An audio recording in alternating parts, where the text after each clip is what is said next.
said, "Hey, Senator, if you want to ask me that same question, like I'm actually boots on the ground in the shop every day. I can give you a real world answer because these guys are just here to getting paid to say what you want to hear." Right. And he spun around in his desk because he was talking to one of his colleagues and spun around, knocked his coffee all over his desk. And he's like, Mr. Lewis, yeah, if you want to ask that question. And it gave me the opportunity to answer the actual in process day to day answer versus this preloaded question answer. And it was gangster.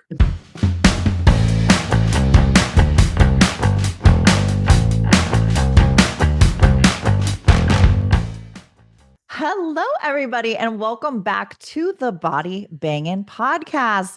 We are talking today about a super hot topic in the industry. I'm really excited to chat about this, but even more excited than the topic itself, which is RTA, the right to appraisal. We've got two gentlemen on that have done fantastic things in the industry. And recently, they just helped pass an RTA bill in Washington. And it's a big buzz. It's all over social media. It's in Body Shop Business, Fender Bender, Auto Body News. Like, you guys are everywhere. You're the celebrities right now. Everybody's fanboying over you.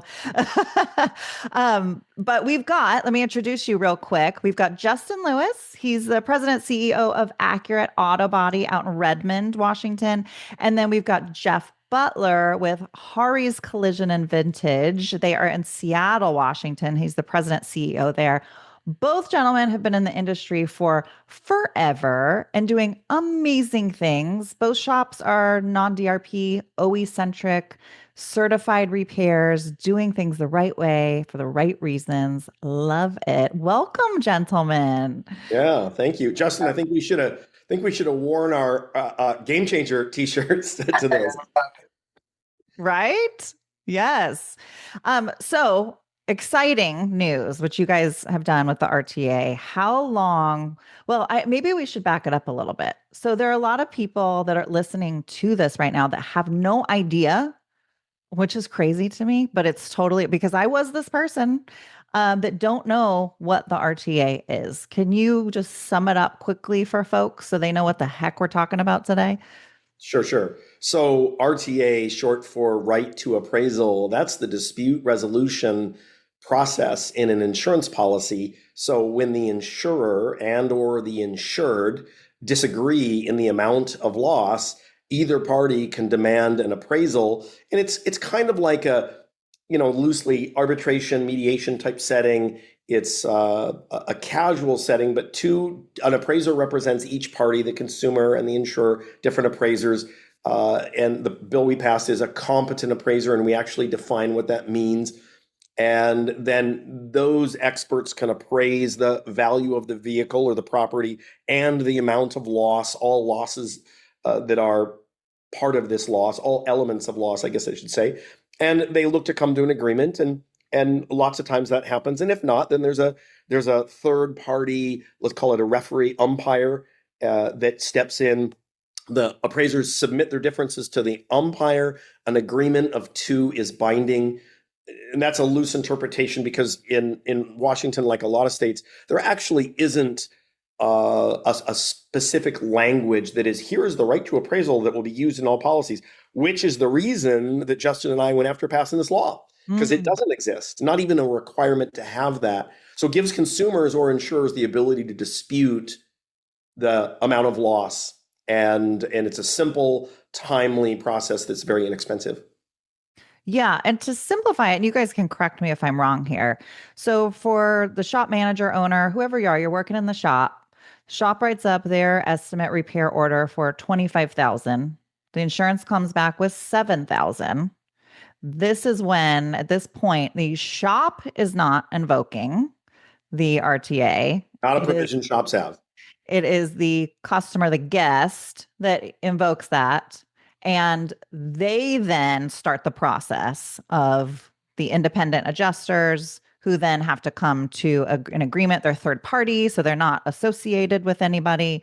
And then they make a decision based off of this is what the, how do I say it, the accurate cost to repair the vehicle. This is what it should be, in essence. Amount of loss. Amount of loss. Okay. Thank you. I knew that my term was not the right one. I think part of the bill that was important too was that competent appraiser, because Yeah. I've had adjusters on premises. It's rare that they come on site anymore, but I've had some come on site that are boat damage appraisers, and they're literally telling me, I don't understand why I'm even here because this isn't my realm. Wow. And they're really bad cost estimate back from them that doesn't reflect the repair. We're starting that whole process over of, hey, tell us where you missed, tell us what you need documentation for. And when you're getting someone setting a binding amount, it's important to have someone that's competent in what they're doing. So you're not getting that boat appraiser or a Mecum auction classic car appraiser trying to settle damage on a vehicle. Or Justin, make that one quickly. Tell that one story about the field adjuster from a particular carrier that came. Oh, hey, I've never seen one of those before. Oh yeah. So Oh. early on, Tesla Model X, I had an adjuster come out, sit down at my desk. Yep, not going to pay for this, not going to pay for that. Can't do this, can't do that. And I go, do you want to like go look at the car first before you tell me what we can and can't do? And I walk her out there, and she goes, oh my God, this is the one with the doors that go up on the sides. And I'm like, look, seen this car before, and you're going to tell me how to fit what you can and can't pay for to fix it? Like Hmm. no, let's send someone else out here that has an idea what at least they're looking at and wants to have a conversation before you tell me what you can and can't do. Right? It was unbelievable. But yeah, that was one of Wow. many instances that we've run into of stuff like that. Now, how does this work? And I will get into the bill, but I just want to make it practical for all the shops listening because we've got this. I don't know that would be considered an issue. It's just a thing happening where it costs X amount of dollars to fix the car. And that's what it costs to fix the Yep. car. But yet insurance is only willing to pay a different amount. So now we have the short pay or the out of pocket expense, however you want to phrase it. And I've heard of a lot of shops helping educate their customers on the RTA. And they do say that once that has been invoked and the process has gone through, that that number ends up very close to the number that they originally came up with. The shop did, and sometimes even more than the shop had originally written. So do you guys find in your shops that that's decreasing the amount of short pay claims that you're getting? Well, let me answer it this way. So I work owner of Howry's. I also work at Collision Consulting of Washington as a public insurance adjuster and an auto damage appraiser. So I'll take cases anywhere, whatever consumer hires me. Doesn't matter where that vehicle is at. So I've been all over the state of Washington and in other states. And the facts of the loss are the facts of the loss, and the shop charged for a thing or didn't. It to some extent are not relevant. What the insurance company wrote or what the shop said, interesting information, but now I'm the appraiser. The insurance company has an appraiser. The appraisers are going to appraise the value. So I have taken cases where in the shop, like one case, and this went to litigation, but it was 10. The insurer wrote about 10. The shop wrote 16 and change, and that's what the vehicle owner paid. But I dove in and looked, and I'm a factory trained BMW technician, work at a BMW certified collision center, pulled out all the documents, just laid it out, and I got it umpire 21,500 because Mm. that was accurate for what the vehicle required. And if the shop Right. didn't do stuff, like I'm not privy to the conversation the consumer had. God, I got out of pocket expense. Can you not clean up the pinch weld flanges? Can you not blend the uniside? Can you not, like, whatever those things are? That's the insured trying to mitigate their damages, but it Right. doesn't have anything to do with what they're owed. Right. Right. So I it can be more or less. Hmm. from my standpoint here is I think the education of the customer is something that happens way before the car even comes in for the repair, right? Like, when we schedule an estimate, we'll essentially interview the customer. Is this something that you're willing to pay out of pocket for if your insurer doesn't come to the table, right? Yeah. Because we fix cars. I'm not an adjuster. I can't force an insurance carrier or your neighbor, whoever the responsible party is, to pay for it, to pay for something Right. when you know ahead of time expectations, what we need to do, why we need to do it, right? We provide documentation from the OEM or the paint manufacturer, whatever backs up and supports what we need to do. When they understand and they have that like aha moment where they're like, oh, I totally get what you need to do and why. Like I'll walk a customer back. and show them why we need to do a unicide. Here's 7 other cars that are getting it done, and here's why we need to do it. Here's what they're going to want to try to pay for, and here's why that's a failure, and here's why that's Ah, safe, or whatever that difference is, and set it up ahead of time, and then let them know that, hey, you have, push come to shove, if we can't get this to where we need to be, you have a right to appraisal to use in your favor, right? And yes. our litmus test has been that we haven't, I think to date, had one that settled for less than our final bill. They're always very, very close, Hmm. but that's just kind of where we're at. Is this is something that I don't have to worry about because I can have my customer deal with it, and when they know that, it helps the process a lot. Yeah. So in your state, before the work that you guys did RTA exist? Yeah, it does exist. However, carriers have started to write it out of the policy because there was no requirement to have it in. These policies flow from like 100 years ago or more. Some of them, like there's a standard in our state for homeowners claims. It's called the Standard Fire Policy, and it cites the 1943 New York Fire and Casualty Policy. It's a 165 line policy. Oh my That's God. the standard policy for a property, a fire casualty policy. Those forever have right to appraisal in them. Now insurers have, veered away from that. They're writing, like State Farm doesn't use an ISO policy; they write their own. So of course they're writing them to their advantage, not the policyholders.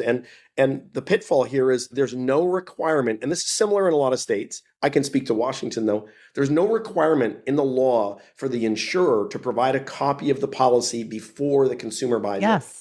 And Right. people don't. They have no idea what they're buying. Yep. Yeah.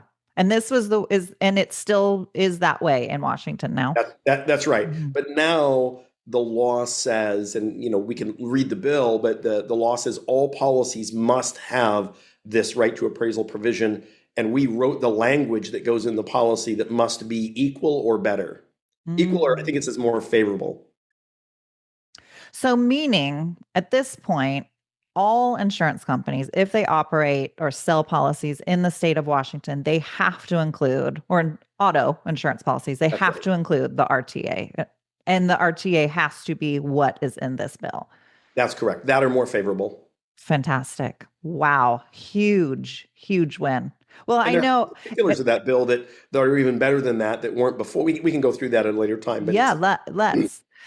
Because I've heard a lot of complaints there's a lot of shops that use RTA and a lot of shops that don't know what it is, to a lot of shops that use it on a regular basis. And the complaint that I'm hearing a lot for shops that are using it, were using it, is now insurance companies are pulling it out.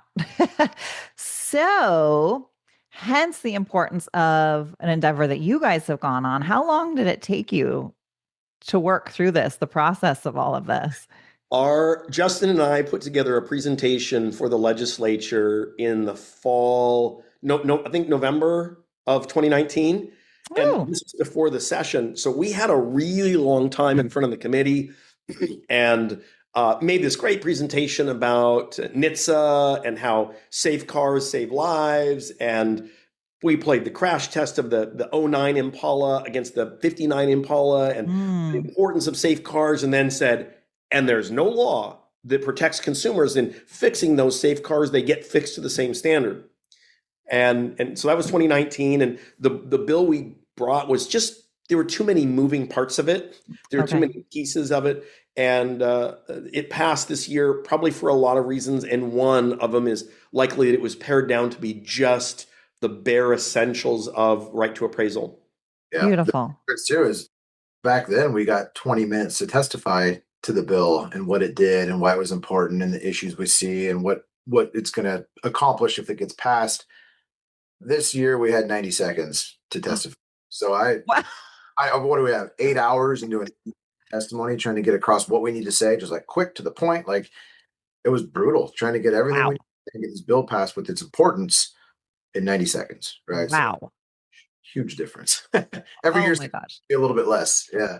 Well, it's been a huge learning curve, which is awesome. Not for you, but for others, because now if you were to do it again, you've learned so much. Yeah, for sure. Um, Now I'm sure other associations and states are reaching out like, help us, please. It took 6 years effectively to get this done. Along the way, we learned, got better. Uh, Even though we got it done this year, there's things that I would have done different if, and we're going to bring more legislation in 26. And so we have some good ideas on how we're going to do that, and we're roundtabling the bills that we're going to bring. We have a list of them that we're talking about, but there's a process to doing it. It's not like, hey, let's just go do some legislation. That's likely going to not be successful without some Right. foundation. Yeah. So anybody that wants to do this, clear your calendar, because it was probably 10 or 15 phone calls a day. I've got an hour and 20-minute commute back and home, but back Yeah, he sure does. I know. I talk to him all the time. like three-way phone calls with our lobbyists and Jeff and talking to legislators, and just like it was taxing, right? Trying to get, because I run a business too, right? I'm trying to Right. get daily done, take care of my customers, and deal with all my operational stuff. And on top of that, I've got 10 or 15 phone calls. Some of them are just a couple minutes, some of them are an hour or more every single day, trying to get this to where it got to, right? And all the negotiations, all the, hey, what's our next move? Like it was a lot. Like, just be I prepared. bet. Time vampire. It takes a team of people. Yeah. Well, let's chat through it. It's not huge. I expected when Jeff said he was going to send it to me, I'm like, okay, let me buckle in and get ready to read all this. And then it came through. I was like, oh, I can do 3 pages. And it's really not even a full 3 pages, really. The beauty of it, though, is it's succinct, it's straight, it's to the point, it's not fluffy, it's not wordy. So you did get the main pieces in, which are what the most important parts of it are, right? You'd rather have that than just a bunch of fluff that's left up to interpretation and then the joys of that. So I think it was beautifully written. And I'll put a link to it in the description for folks that want to click on that. Feel free to peruse it. It's a public document.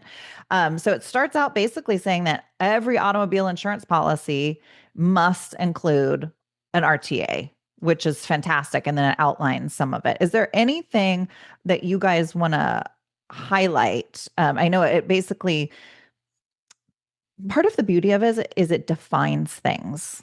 So there is, That was exactly the point. With our advisory codes that we have currently, is there's a lot of language that's undefined. So it's up for right. interpretation. So we want to be very specific with the way we worded things, very precise on how it was displayed. So there wasn't a lot of room for judgment, right? It's just, this is how it is. So, and that took a long time as well, rewriting it a ton of times. And you worked with attorneys, obviously, to assist you. Yeah, this started with a conversation I had with a local attorney I've worked with a bunch, looking at the Oregon law.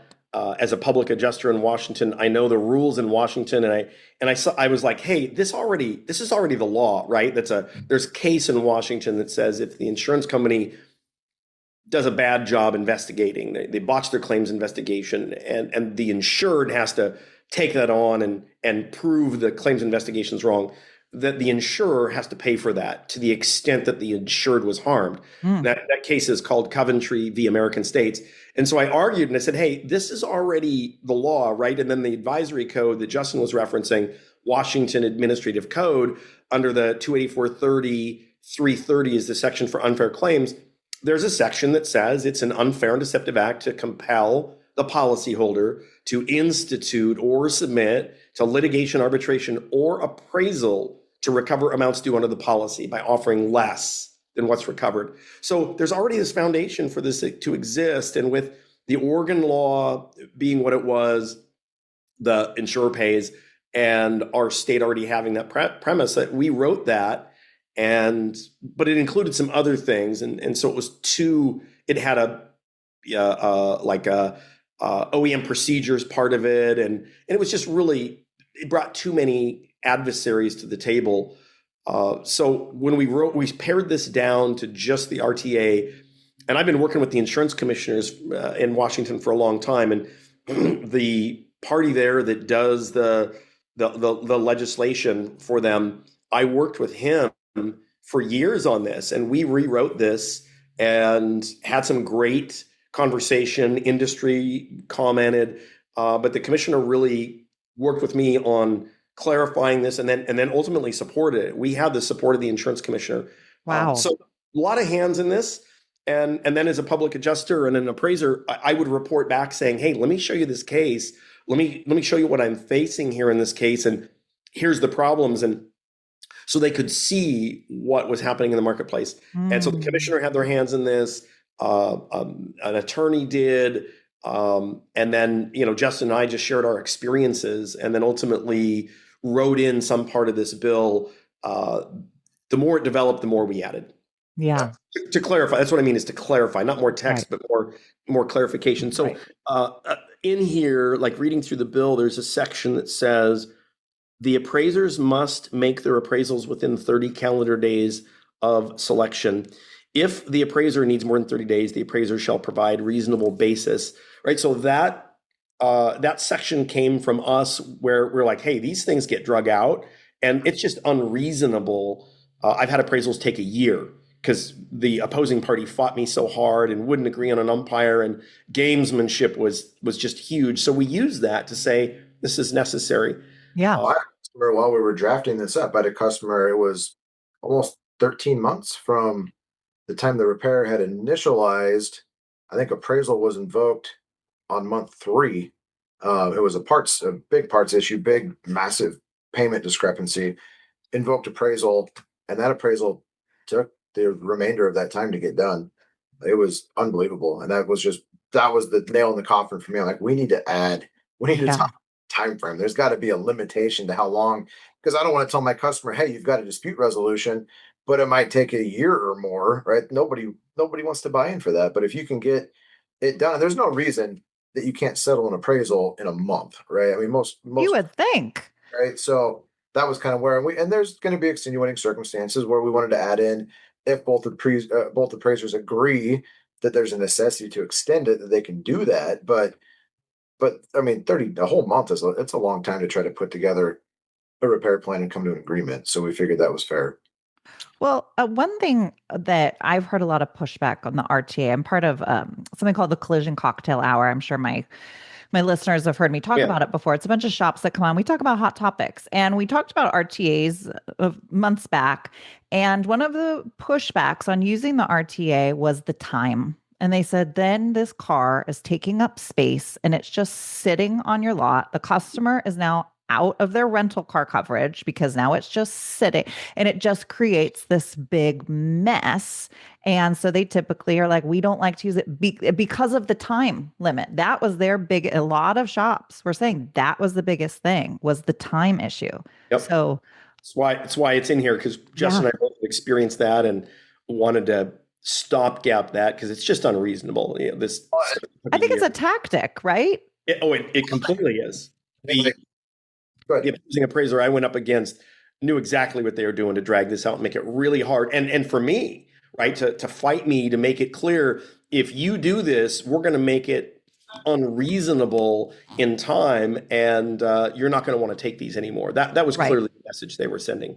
As far as the car sitting on site, like that's part of that whole education process at the beginning, is if there's a dispute at the end and you've got your RTA, like we still need to get your car out of our lot. Like you need to be for work here. You got to be willing to pay that difference and chase down your money afterwards, because parking is a big thing, right? Like when you're busy and you don't have places to put cars, you can't take cars in because there's a done car.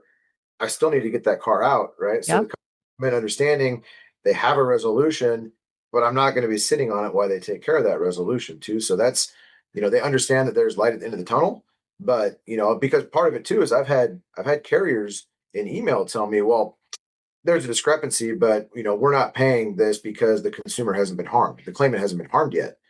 And it clicked on me that it's a financial harm that they're talking about. So I just emailed my customer and we're like, hey, look, your insurance company is begging you to pay this because you haven't been harmed yet, right? They've taken care of you up to this point. They paid the bill, and within a couple of days, they called me back and said, hey, I just got this money EFT'd to me. Thank you.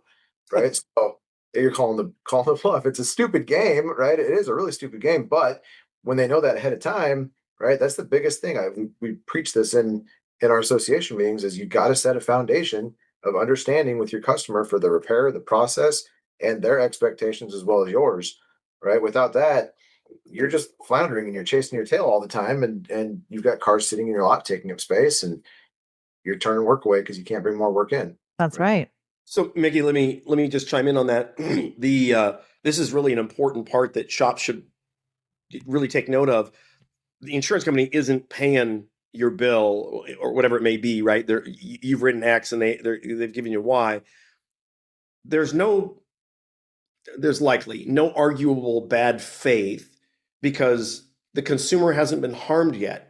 So that's exactly what Justin was saying there is because the consumer hadn't written a check, you know what the insurance company's doing? They call it negotiating, right? We knew the shop was overcharging. We just had to resist this. And then the shop caved. So their price was wrong and we knew it, right? That's really what's happening. The whole, we're not paying for this. It's just a tactic to beat the heck out of the repair facility. And I'm go ahead and charge the policyholder. Let's see what happens.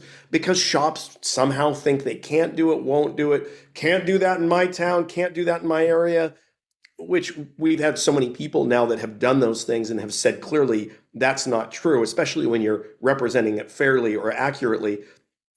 But without the harm to the policyholder, carrier's done nothing wrong. They're just negotiating. Wow. Gotta love it. Well, the 30 days. So to make it clear, in this policy or in this bill, it is a 30-day. So it has to be done within 30 days. Otherwise, a concession can be made for extenuating circumstances, but it forces their hand to have to move forward with it. It takes that little tactic, that trick away. That's right. The gamesmanship stuff is mitigated significantly with that. Yeah. Right. I love that. Okay, go ahead, Jeff. You were talking through it. Yeah, and I think there's another part of this bill that's really pertinent, and you could share the link so people can see it. We defined what a competent appraiser is because the definition competent appraiser, there isn't one, right? It's not in the policy. You can drive a truck through that definition, and maybe ours isn't perfect, but it's significantly better than what existed. And the term competent means a person has subject matter expertise, relevant training, and experience to make decisions and valuations relating to the amount of loss.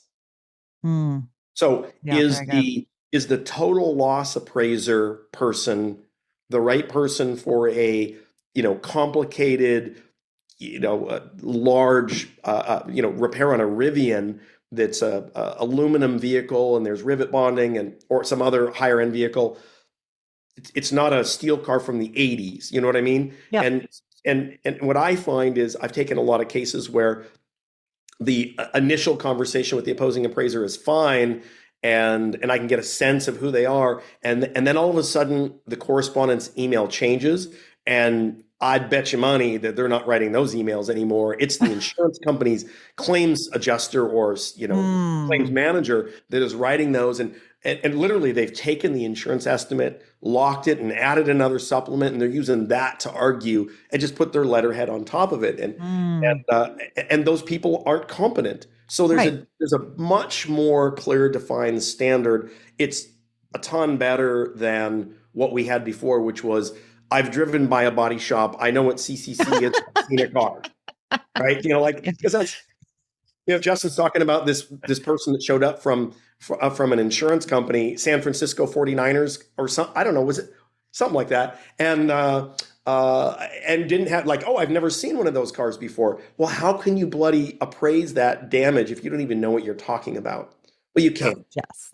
Right. So those two parts of the bill were fantastic. Besides, it's mandatory in all policies. There's a time frame. I think at the top of it, it says 10 days. That as soon as appraisal is invoked, there's 10 days to appoint appraisers. There's 15 days to appoint an umpire, and it defines the appraisers must make their appraisals within 30 days. Let's see. I wanted to read this. The appraisers shall then each appraise the actual cash value and the amount of loss, making separate findings regarding the amount of loss for each element of loss, and then exchange their completed appraisals. So there's some good standards in here that just didn't exist before.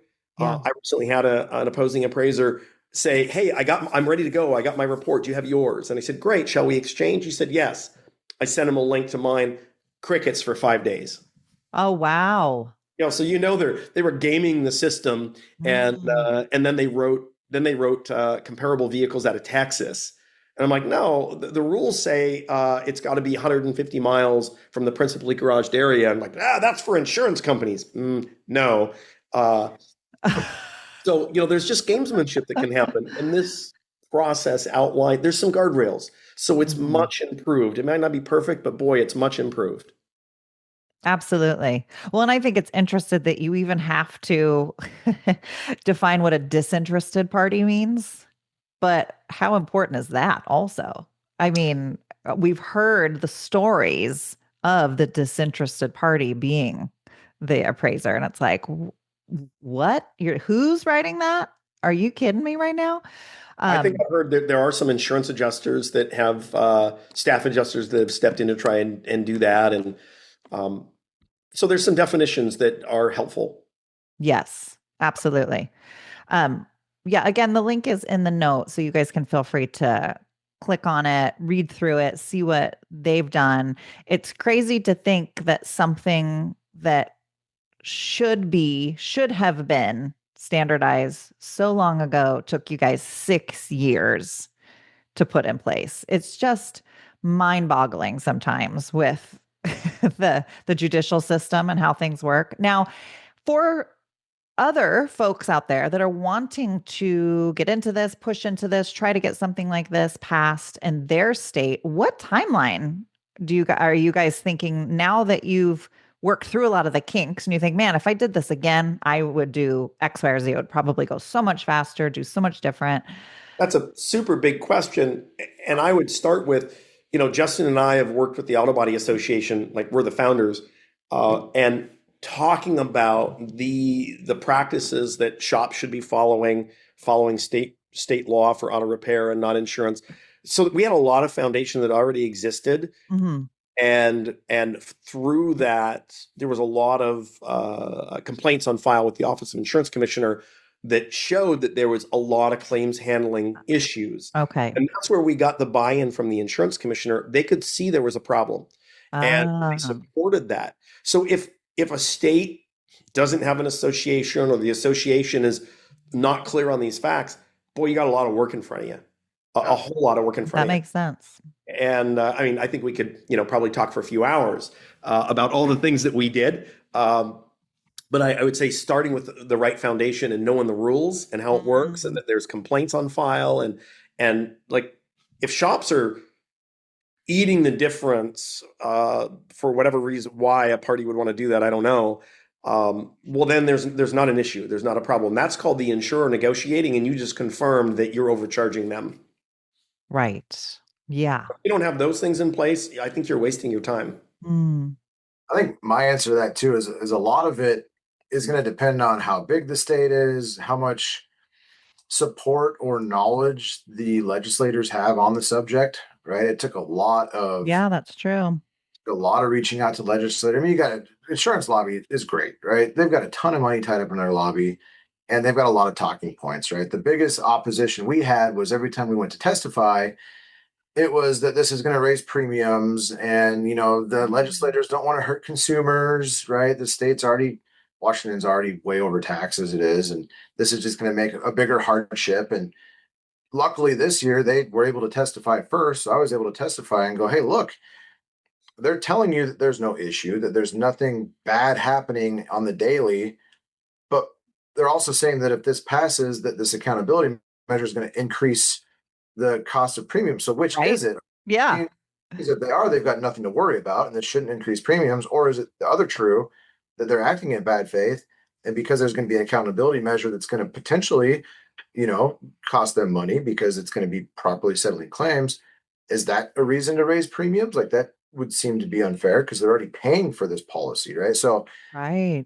that's the biggest thing, and trying to counter that, trying to understand what they were going to come back with as far as why this is a bad, why accountability is a bad thing, right? Trying Mm. to battle that and doing it year after year after year, finally getting part of it, too, is like the legislators, some of them have dealt with this. Some of them have gone through a short pay. Some of them have gone through an undervalued total loss. So weeding them out, right? We had a lobbyist that was really good. We picked up a lobbyist this year. It was actually one of my customers.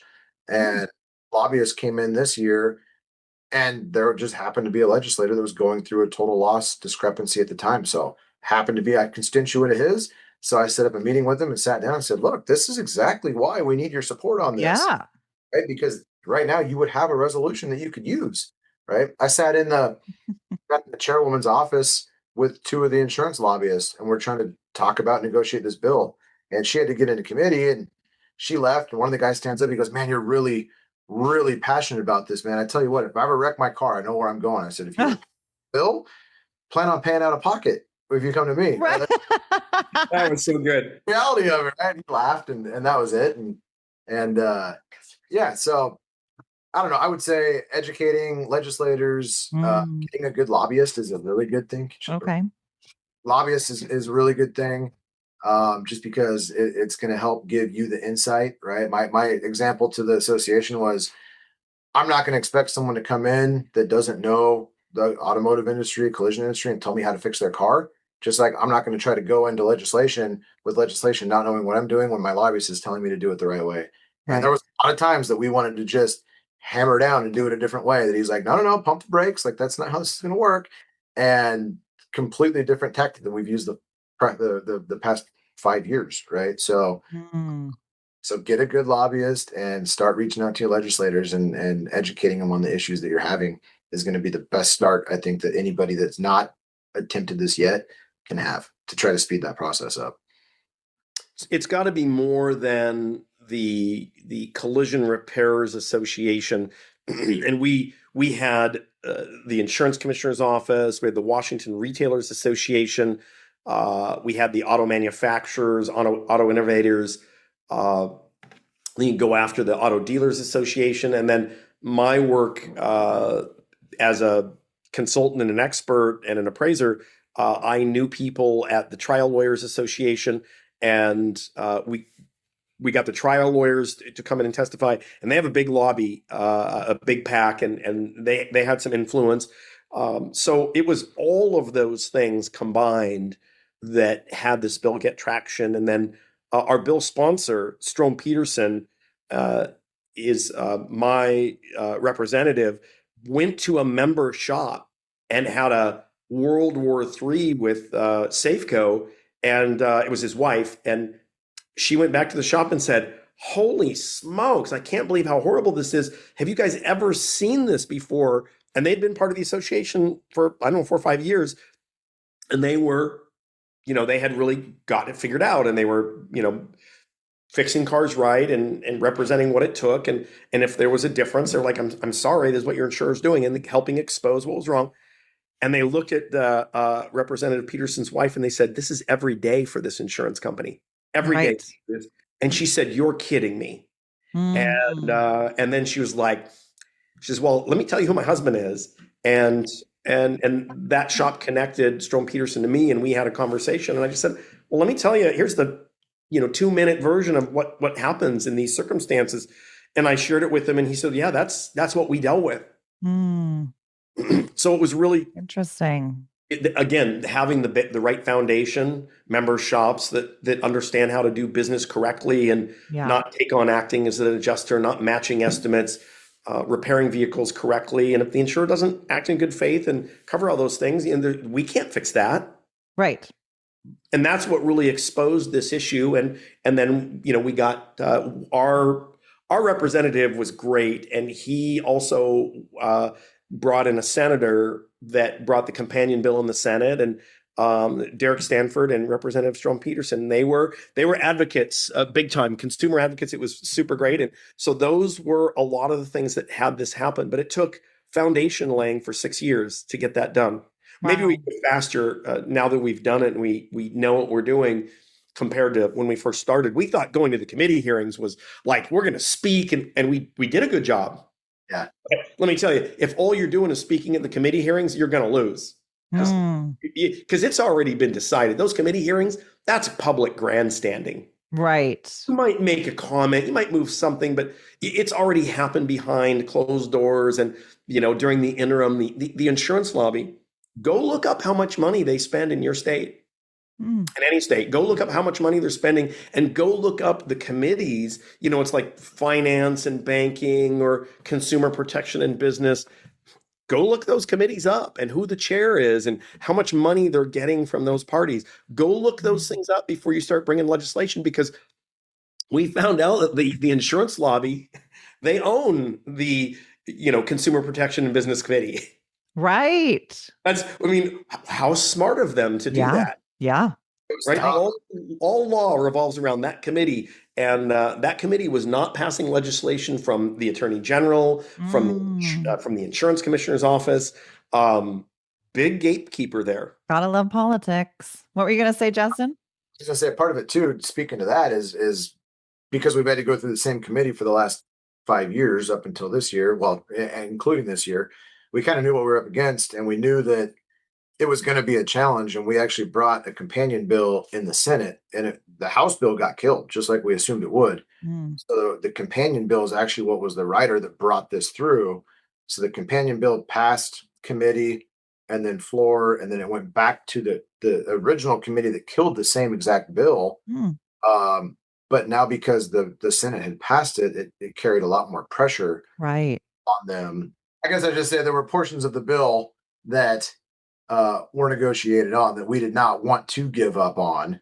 But in the end, in retrospect, seeing that this bill was better than what we had currently, Right. we had to make the negotiation to try to get this bill done, and ultimately did get the bill through committee, through the floor, and signed by the governor.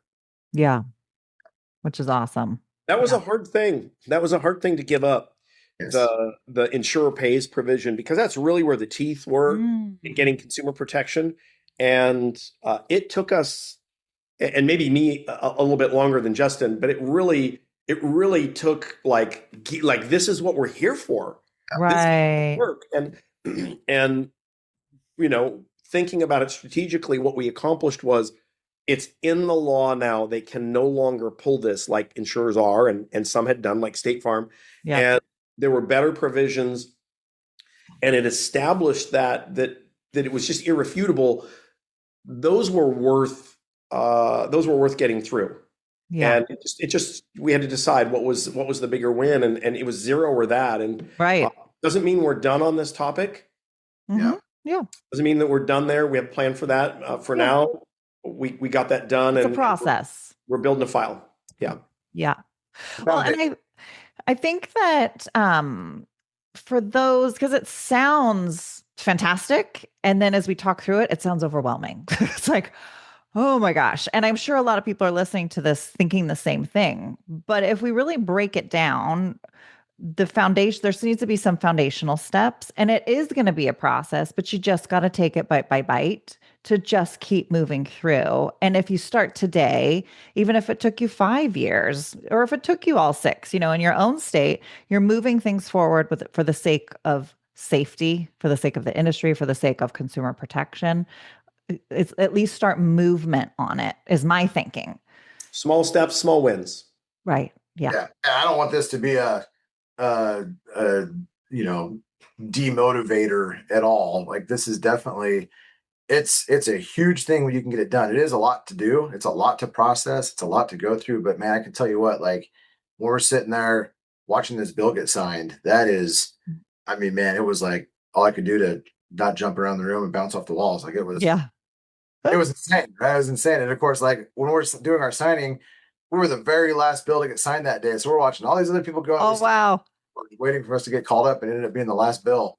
And it was just like this, like, just come on, let's get this over with, man. It's been so long, So I don't want this to be, I don't know, a difficulty that people feel like is just overwhelming by any means, because there's a lot to it. There's a lot of moving parts. The more you can get support, get a big team, get a whole bunch of people together to try to spread out that workload.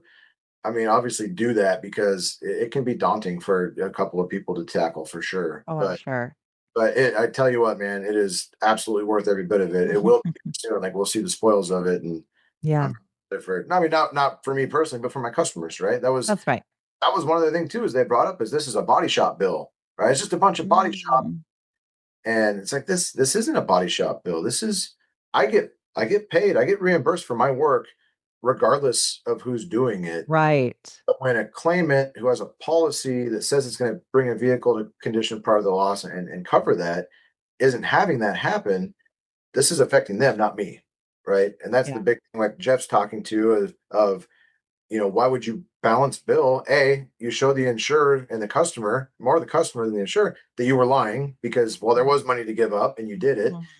But again, there's no harm. There's no bad faith. There's no you're taking on that burden of someone misrepresenting what the repairs were that you did. Right. Right. Yeah. This is just it's such a big win. Like words can't even really describe I what bet. and what this has accomplished. So Well, you know what? And as part of the industry, we all celebrated with you guys. Your win was our win. And I know when I saw it for the first time, I think the first time I saw it was on Facebook. And I was so excited and so proud of you guys. And I didn't know it took 6 years, but I knew inherently it took a lot of time, a lot of sweat equity, a lot of mental hours. And it was just so exciting to see movement on a front where we feel like in the industry as a whole, there's not been much movement. So to see you guys do this just as an industry, we're so proud of you guys. We're so grateful for you for pioneering this, it feels like, and really pushing forward. And it helps others see the light at the end of the tunnel to know that there can be things done, changes can be made.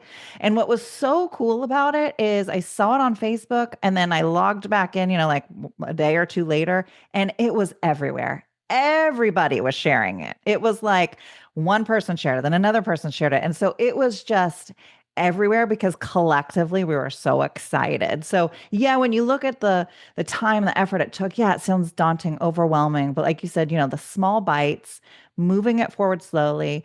And I would imagine if people want to reach out to you guys for some assistance, you would be Already available. happened. Yeah. I had my phone blew up instantly and we had a couple of Zoom meetings and a couple of so some people reaching out about this exact topic. Like, what do we do? How long does it take? How much does it cost? Like, Yeah. definitely, yeah, open to do it for sure. Because Yeah. start.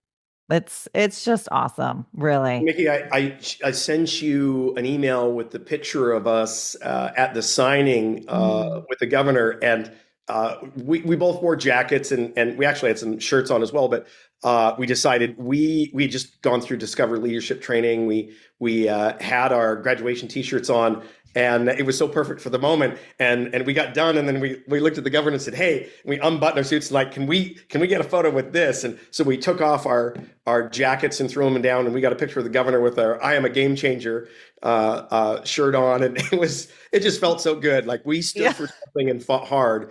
You'll notice too in the photo we were wearing more than suits and shirts. Like there was pants and stuff too. So Yeah. Oh, shucks. Yeah. Justin, share during the Senate hearing. You remember back when you testified, and one of the senators, and I think it was it wasn't a Barno. That's a representative. It's the guy that ran for insurance commissioner and lost. And you were so freaking awesome. You're like, hey, why don't you ask me that question? Share that moment if you would. It was just so great. yeah, so it was another one where the insurance lobby was they were testifying before me, and there was this obviously kind of preloaded question of something that derailed what this bill did, and the senator asked the insurance lobby this question, and they had this beautiful response. It was well laid out, like just thought of it off the top of their head, obviously. And Sure. I lean over to my lobbyist and I go, "Can I ask him to ask me that same question?" And he Mm. goes, "I don't see why not." So I finished up my 90 seconds and said, "Hey, Senator, if you want to ask me that same question, like I'm actually boots on the ground in the shop every day. I can give you a real world answer because these guys are just here to getting paid to say what you want to hear." Right. And he spun around in his desk because he was talking to one of his colleagues and spun around, knocked his coffee all over his desk. And he's like, Mr. Lewis, yeah, if you want to ask that question. And it gave me the opportunity to answer the actual in process day to day answer versus this preloaded question answer. And it was gangster. Beautiful. It was a really good moment. Jeff was at the CCRC conference the same day as that testimony, so he had to Zoom testify. And Okay. got done, he calls me, goes, dude, what? How did you even think of that? And I'm like, well, the answer was wrong, man. Like, it was far off of what it was. Like, I had to say something, right? Yeah. Right. Can I please set the record straight, folks? And I don't know what that was, but can I bring you back to reality? And the idea, and for people listening that want to bring legislation, the idea that mischaracterization, like, get used to the fact that things are going to be misrepresented and mischaracterized, and like the stuff you deal with, boots on the ground with an adjuster. Well, that happens ad nauseum at the legislative level. So you got to start building your relationships with your representatives and senators throughout the state, and your association members need to be having quarterly meetings and showing them the harm that's happening and building some foundations. So we did a lot of that work, and so when the bill got heard on the floor of the House and the Senate, there were people that knew about it, and not just whatever the talk could have been, whatever might have been spun. They'd actually heard from members, consumers, and that was the best thing. We realized filing complaints with the commissioner is fine. Call your representative, call your senator, send them an email, let them see it. Those are really important points, so that those people would know when they voted on the floor. They might be hearing this for the first time. Right. The legislature in Washington State hears there's filed some 4,000 bills. So they're just going through stuff just like, right. And if you haven't built foundation, the best talking points ever are going to be meaningless. They're just going to hear, oh, hey, the insurance lobby said this is bad and it's going to raise premiums. They have no bloody idea. They've never heard from anybody. They don't want to be responsible for premiums going up. So they just said, yeah, it's a no. Good point. Really good point. Gotta make noise. Yeah. Wow. Well, I'm excited. I'm really excited for you guys. I'm excited what other states are now going to be doing with this momentum that you guys have built. You guys should be really proud of yourselves. We are proud of you. Thank you for coming on and chatting about it. Like I said, the link to the bill is in the description. I'll also have Justin and Jeff's information. So if you guys want to reach out to them, get some feedback, get some assistance, it's exciting, right? It's so exciting. Yeah. And if you're watching on YouTube, you'll be able to see the picture of these guys signing the bill, which is so cool with their Discover Leadership shirts on, which is even, did you plan it that way to wear the shirts? Well, when this initially happened, we were like, we're going to go to the governor's for the signing, and we were working on getting that done. And then both Justin and I were at the CIC conference, SCRS. I went to then Michigan for a BASF conference, and then back down to Texas. So I was out for 3 weeks traveling, and we both had decided, hey, we're part of the Mike Anderson Spartans 300 group. And so we went to do Discover Leadership. And when we were getting those shirts, we just looked at each other and went, yeah, we got to wear this. And we had been only back for a day or two. Wow. We just gotten back. I can't remember what it is. Talk about momentum. Jeez Louise, coming out of that leadership training. For 2 days, gone for another week, back for a day or two, signing a bill down in Olympia, and then back to work. Wow, that's so cool.